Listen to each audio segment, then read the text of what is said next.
Listen closely, because this story begins with a lie that almost ruined a man's life. For years, Daniel believed he was doing everything right. He worked hard. He showed up for everyone. He gave his time, his money, his advice, and his energy freely. Whenever someone struggled, Daniel was there. Whenever someone failed, Daniel picked them up. Whenever someone asked, Daniel said yes. And yet, every night, when he sat alone in his small apartment, something felt wrong. He was tired in a way sleep could not fix. He was frustrated in a way success should have erased. He was helping everyone move forward except himself. Daniel could not understand it. He was kind. He was generous. He was doing what he had been taught a good person should do. So why did his life feel stuck while others passed him by? One night, while cleaning out an old bookshelf, Daniel found a dusty book his grandfather once owned. It was a collection of ideas inspired by Napoleon Hill. On the inside cover, written in fading ink, were 6 words that would change everything. Energy invested without wisdom destroys destiny. Daniel laughed at first. But something about that sentence followed him into the night. It echoed in his thoughts as he remembered every loan never repaid. Every late night helping someone who never helped themselves. Every dream he postponed because someone else needed him more. Then it hit him. What if the problem was not that he was giving too little? What if the problem was that he was giving to the wrong people? Napoleon Hill taught that success begins with clear thinking. And clear thinking begins with truth, even when that truth is uncomfortable. The truth Daniel was avoiding was simple. His kindness had no direction.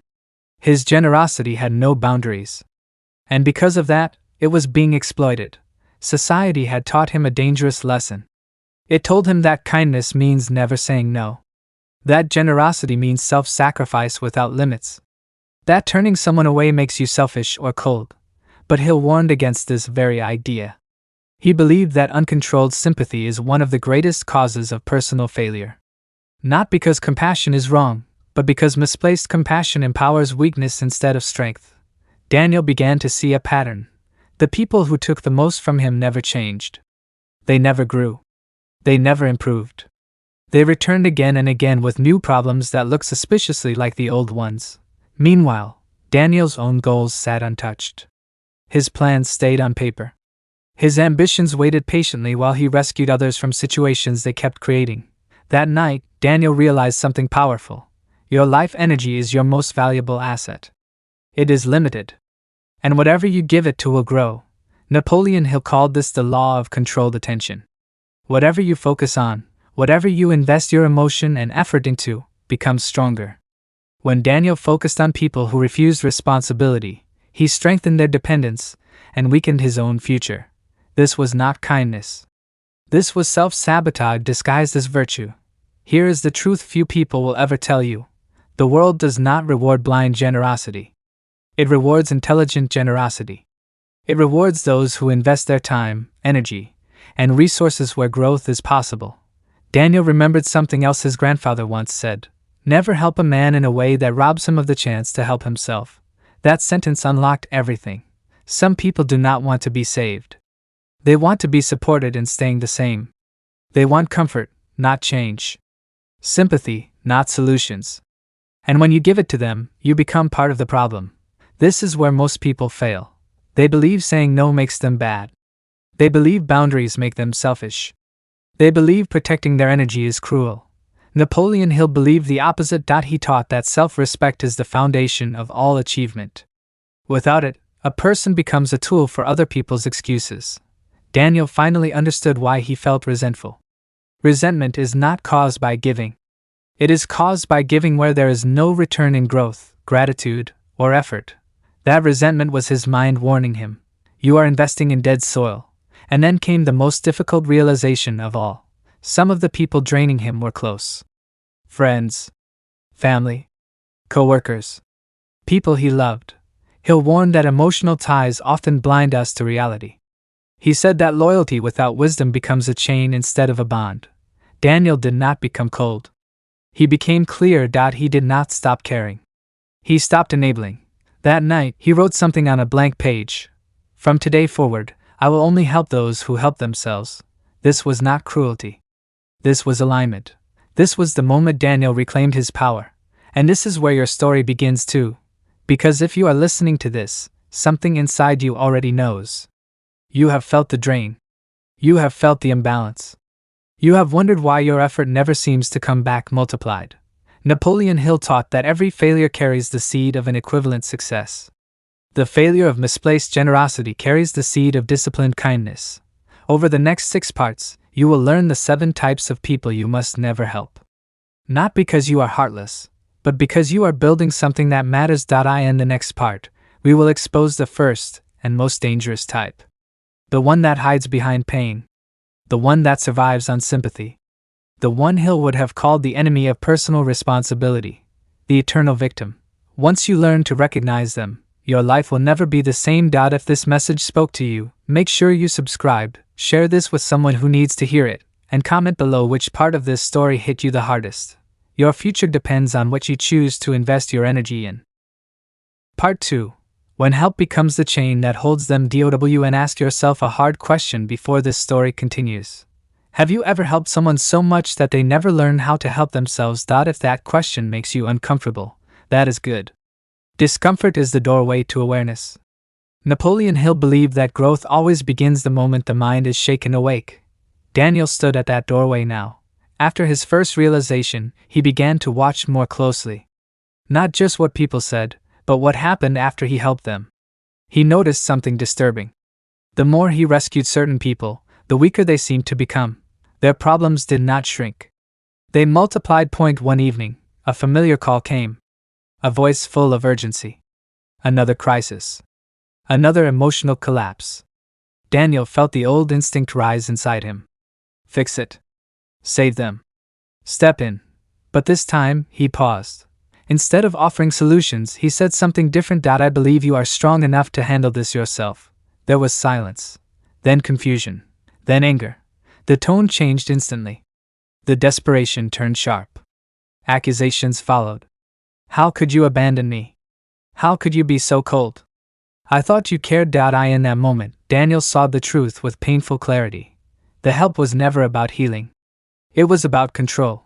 Napoleon Hill wrote that every person is driven by a dominant motive. For the eternal victim, that motive is avoidance of responsibility. Suffering feels safer than change. Pain feels familiar. Responsibility feels like standing alone without a net.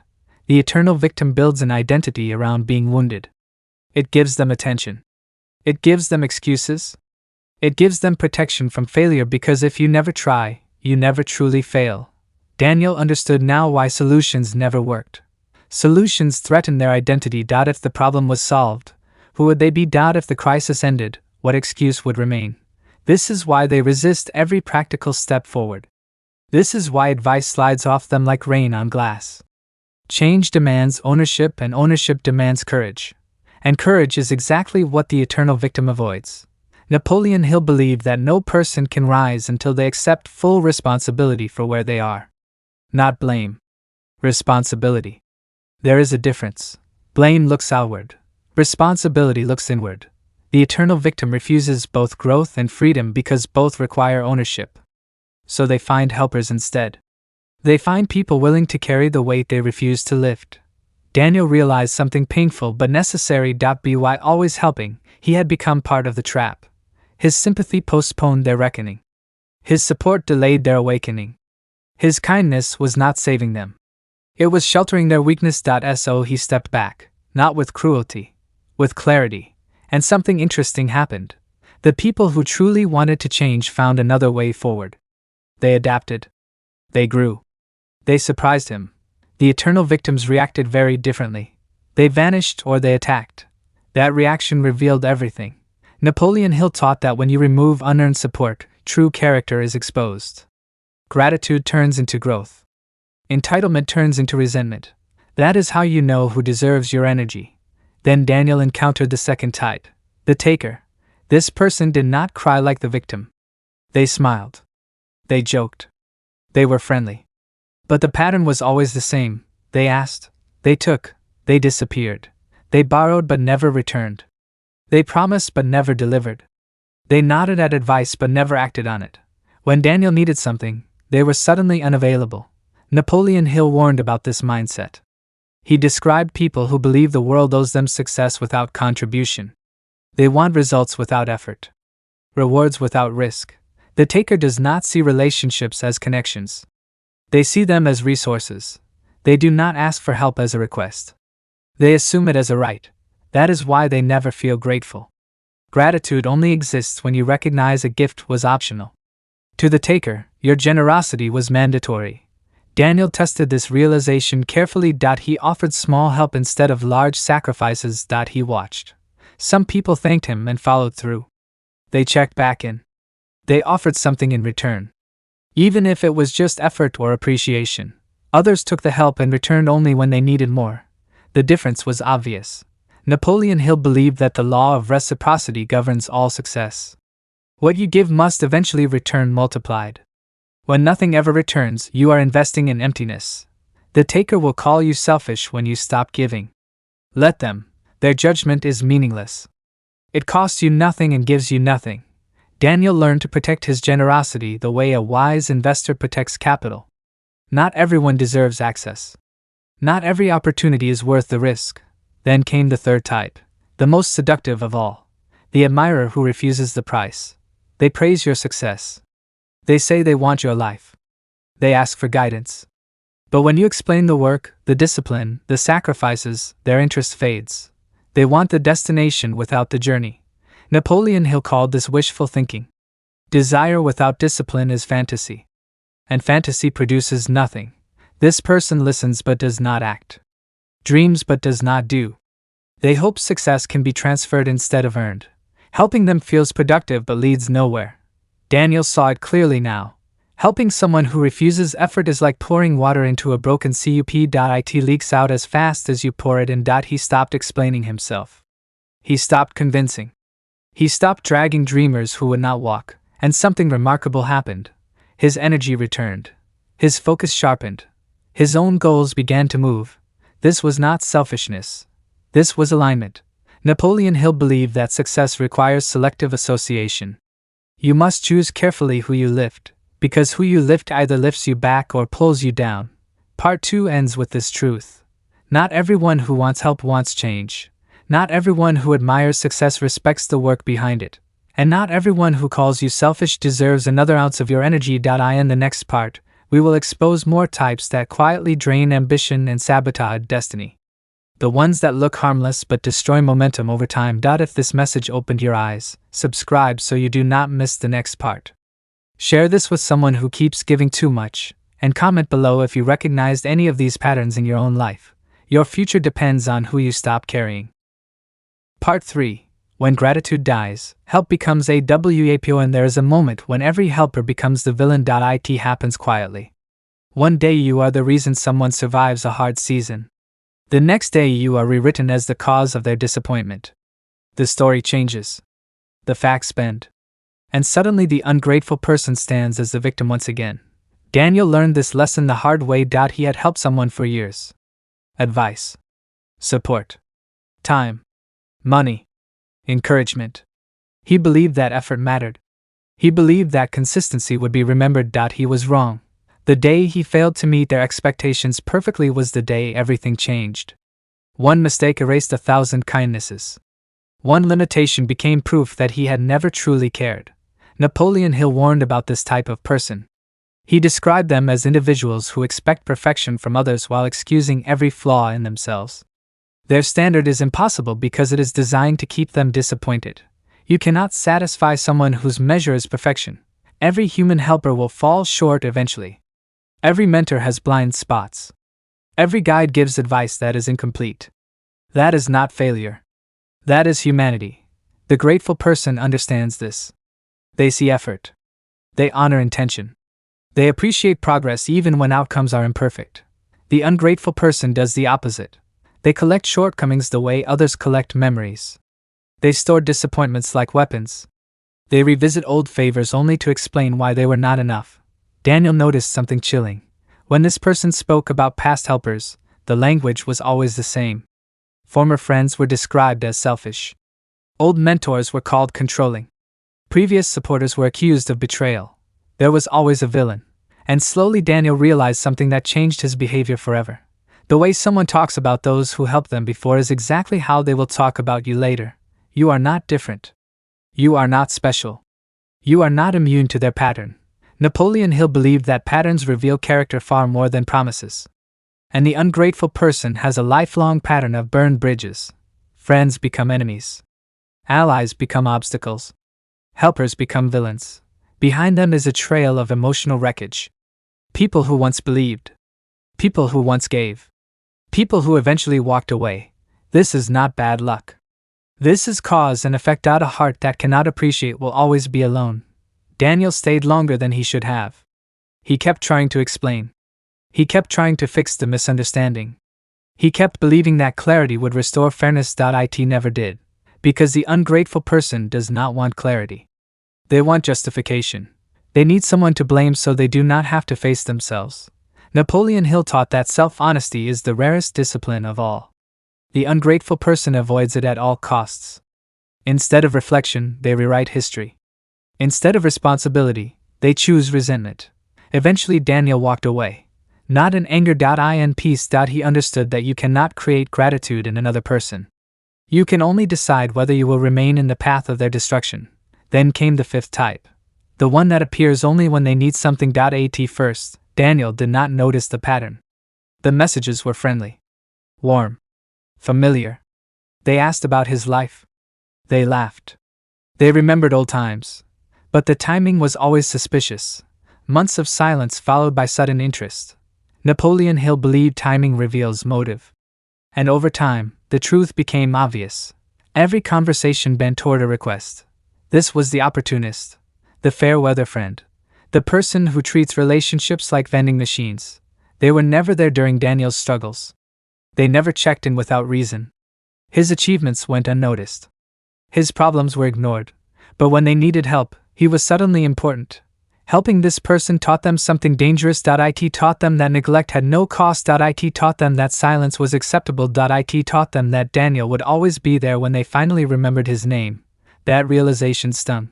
Napoleon Hill taught that self-respect must come before service. When you allow someone to treat you as a resource instead of a human being, you teach them to continue. The opportunist has a mental map. They know exactly who to call for money, who to call for advice, who to call for emotional support, who to call for connections. You exist on that map only when your category becomes useful. Between needs, you are invisible. This kind of relationship quietly damages your sense of worth. Even if you cannot name it, something inside you knows it is wrong. Daniel finally stopped responding. He did not announce it. He did not explain it. He simply allowed silence to speak, and something powerful happened. The messages stopped. And no concern. No curiosity. No effort to reconnect without benefit. That silence confirmed everything. Napoleon Hill believed that behavior is the truest language. Words lie. Actions do not. Daniel replaced these people with something better. Distance. And in that space, healthier connections appeared. People who showed up without needing anything. People who gave without keeping score. People who valued him as a person, not a resource. Part 3 ends with this truth. Ingratitude turns helpers into villains. Opportunism turns friendship into transaction. And no amount of effort can transform someone who sees people only as tools. Your generosity deserves respect. Your time deserves reciprocity. Your presence deserves appreciation. In the next part, we will uncover more hidden types that drain ambition and poison progress. Some of them look harmless. Some of them appear supportive. But all of them steal momentum if you let them stay. If this story resonates with you, subscribe so you do not miss the next part. Share this with someone who needs stronger boundaries. And comment below if you recognized any of these people in your own life. Protect your energy. It is building your future. Part 4. The ones who fear your growth. There is a strange moment in every serious person's life when helping others begins to feel heavy. Not because you are tired, but because something inside you senses resistance. Daniel felt it clearly once his life started to move forward. His goals were gaining shape. His focus was sharper. His time was guarded. And suddenly, a new type of person revealed themselves. They did not ask for money. They did not cry for rescue. They did not appear only when desperate. They did something far more subtle. They tried to slow him down. Napoleon Hill warned that the most dangerous enemies of success are not always hostile. Often they are familiar, comfortable, close. They disguise fear as concern and envy as advice. Daniel first noticed it in small comments. You are working too hard. You are changing. You think too big. Why can't you just relax? At first, these words sounded caring, reasonable, friendly. But Hill taught that words must be measured by direction. Do they push you upward or pull you back toward comfort? Daniel realized something painful. Some people do not want you to fail. They want you to stay where you are, because your growth forces them to face their own stagnation. This is the fourth type you must never help. The person who fears your growth. They are not evil. They are afraid. Your discipline reminds them of promises they broke to themselves. Your ambition highlights the comfort they chose over courage. Your progress threatens the story they tell themselves about why they stayed small. Napoleon Hill believed that people unconsciously protect their self-image. When your success challenges that image, they will try to adjust you instead of adjusting themselves. They will call it realism. They will call it balance. They will call it concern. But look closely. Their advice always leads you back to the same place. Less effort, less risk, less growth. Daniel noticed these people never criticized laziness. They criticized effort. They never warned against comfort. They warned against ambition. They never questioned wasting time. They questioned discipline. This was not guidance. It was fear disguised as friendship. Helping this type is dangerous because they do not ask for obvious help. They ask for your agreement. They want you to slow down so they do not have to speed up. Napoleon Hill wrote that every person carries either the infection of fear or the virus of faith. Fear spreads faster. If you allow fearful people to influence your decisions, they will quietly sabotage your future. Daniel stopped explaining his goals to those who responded with doubt. He stopped seeking validation from those who were comfortable being average. He learned a powerful rule. Never ask advice from someone who is not living the life you want. Then he encountered the fifth type. The one who loves your dream but not your discipline. They cheer when you talk about success. They applaud the idea. They admire the vision. But when it comes time to work, they vanish. They want to be associated with potential, not effort. Napoleon Hill described this as association without contribution. People who want proximity to success without participation in the process. They say we should do this together. They say let's build something. They say I believe in you. But when responsibility appears, excuses follow. Daniel realized these people were not partners. They were spectators. They wanted front row seats to a future they had no intention of earning. Helping them drains momentum because you begin carrying not just your own load but theirs as well. Hill taught that harmony in purpose is essential. Without shared discipline, cooperation becomes burden. Daniel stopped dragging people into his vision. He invited them once. If they did not show up, he moved forward alone. And then came a deeper realization. Some people fear your growth because it exposes their excuses. Some people admire your dream because it lets them feel close to success without risk. Either deserve your energy. Napoleon Hill believed success is built by a small circle of disciplined minds moving in the same direction. Not by crowds. Not by cheerleaders. But by doers. Daniel's circle became smaller. His progress became faster. This is when he understood the final lesson of this part. Helping the wrong people is not just exhausting. It is dangerous. It delays destiny. It fragments focus. It trains your mind to prioritize comfort over progress. Hill taught that clarity of purpose demands clarity of association. If someone consistently pulls you backward, they are not neutral. They are an obstacle. This does not mean cutting everyone off. It means choosing influence wisely. Daniel did not argue. He did not justify. He simply kept moving. And those who could not follow naturally fell away. Part 4 ends with this truth. Not everyone who smiles at your dream wants it to come true. Not everyone who warns you about effort cares about your well-being. And not everyone who calls you obsessed understands the cost of greatness. Protect your ambition. Guard your discipline. Choose your influences like your future depends on it. Because it does. In the next part, we will uncover the final types you must never help. These are the most deceptive, the hardest to recognize, and the most damaging if ignored. If this message spoke to you, subscribe so you do not miss part 5. Share this with someone who feels held back by others, and comment below if you have experienced resistance when you started to grow. Your future is listening to who you listen to. Part 5. The Silent Drainers and the Fairweather Friends. Have you ever noticed how some people only show up when they need something? Daniel noticed it slowly at first. A call here. A message there. Warm words. Smiles. Interest in his life. But it always ended in a request. Money, advice, a favor, a connection. And then silence again. Months, sometimes years of silence, and then the pattern repeated. Napoleon Hill taught that timing reveals motive. Words can hide intentions. Actions do not. Daniel began to see the pattern clearly. This was not friendship. This was opportunity. These were the fair-weather friends, the opportunists, the ones who treated him like a vending machine. They were invisible until the moment they needed something, and then they expected him to appear, to give, to solve, to rescue. They were never interested in the work, the struggles, the dreams, or the daily life of those they claimed to care about. Daniel remembered the early days when he would try to balance kindness with caution. He would respond immediately. He would help without hesitation. He believed that generosity should never pause. But over time, something shifted. He began to notice how unequal the relationships were. Hill taught that the law of reciprocity governs all success. If you give endlessly to someone who does not give in return, you are investing in a void. Energy wasted is progress lost. Effort misdirected is dreams postponed. Daniel began to experiment. He allowed silence to answer these fair-weather friends. He did not reply immediately. He did not rush to fix their problem. He observed. And he learned a critical lesson. They only reached out when it benefited them. The relationship was a transaction dressed as connection. These people were not malicious. They were conditioned. They had learned that other people would fill their gaps, carry their burdens, and solve their problems. They had learned that generosity is predictable and exploitable. But Napoleon Hill taught that success requires selective association.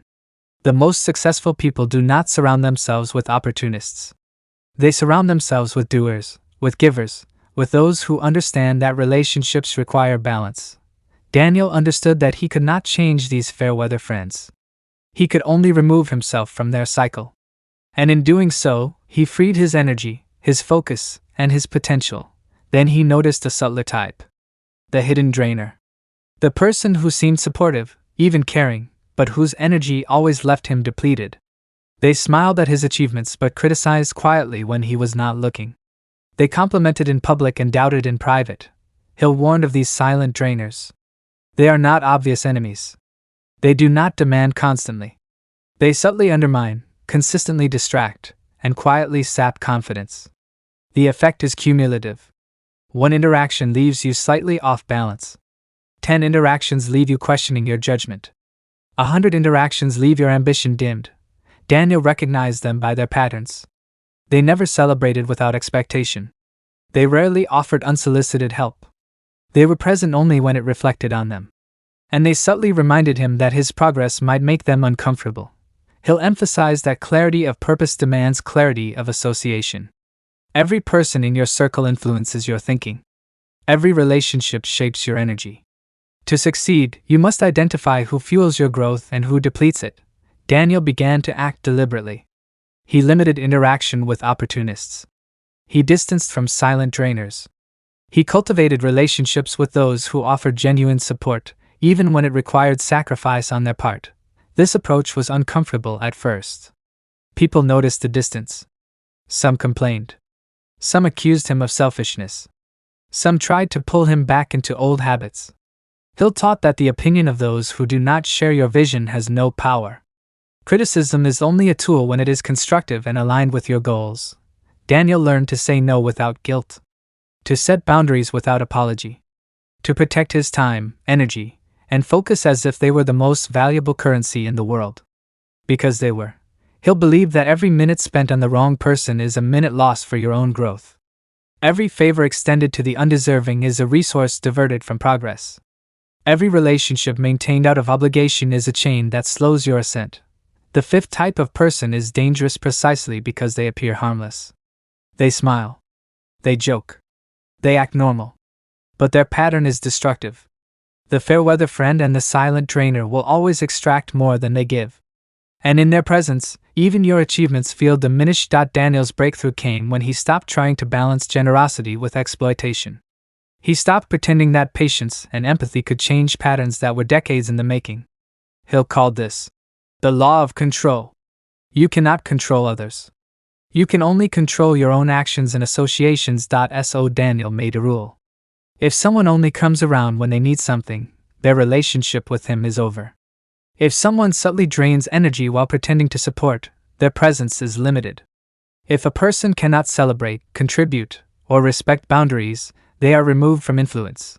And in that removal, Daniel discovered freedom. He had more time to focus on his own goals, more energy to invest in meaningful connections, more mental space to innovate, create, and grow. The world, Hill believed, rewards those who conserve their energy for the right people and the right purposes. Part 5 ends with this truth. Some people will never value you. Some will never honor your time, your effort, or your presence. And some will quietly attempt to slow your progress, dressed as friendship or concern. Your job is not to change them. Your job is to protect your energy, focus your effort, and invest in people who will grow alongside you. If this resonates with you, subscribe to follow Part 6, the final part, where we reveal the last types you must never help and how to master the art of disciplined generosity. Share this with someone who gives too much and comment below which patterns you recognize in your life. Your energy is sacred. Your time is finite. Guard it. Part 6. Mastering disciplined generosity and protecting your destiny. Have you ever felt like no matter how much you give, it is never enough? That your kindness is repaid with disappointment, your effort with indifference, your trust with betrayal? Daniel had been there. For years, he had poured his energy, his time, his money, and his heart into people who never returned anything meaningful. He thought he was helping. He thought he was kind. But slowly, he realized he was giving away his power, one interaction at a time. Napoleon Hill taught that success is not built on sacrifice alone. It is built on intelligent action, deliberate focus, and disciplined generosity. Giving without wisdom is not virtue. It is vulnerability. And unchecked vulnerability attracts those who thrive on draining others. Over the previous 5 parts, Daniel had learned to recognize the first 5 types of people you must never help: the eternal victim, the taker, the dreamer without discipline, the one who fears your growth, and the opportunist.